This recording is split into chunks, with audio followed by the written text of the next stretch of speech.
আপনি জানেন যে এই ব্যাংকুয়েটটা আজকে আমরা এন্টায়ার ডে এর জন্য নিয়েছি এবং সেটা পুরো এসি ব্যাংকুয়েট নেওয়া হয়েছে এন্টায়ার টাইমের জন্য।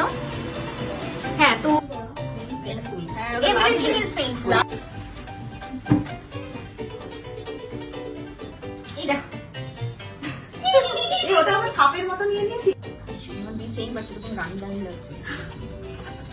আমি হাসি না ভাই, তুমি হাসো, তোমার হাসলে কিউট লাগে।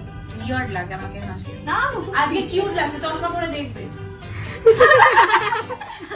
এবার এসে গেছে, কোনটা ছাড়াই বেটার লাগছে। This look so bad. কতটা মুখটা হালকা হচ্ছে মানে চিন না চিন ডাউন মানে নামানো। কাছে নিয়ে কি করো? ও আচ্ছা, করো না, চলো আরো করবো। আমার মেকআপটা নষ্ট হয়ে গেছে। রাইট খাচ্ছে না, খাওয়া উচিত রাইটদের। নিজের বিয়েতে কেন খাবে না? ছিল একটু লাগে বল। আরো আনছে কাগজ চলে ঘুরে রাখো না না আমি চাই আছে। এই টাকার এন্ট্রি কে কভার করছে?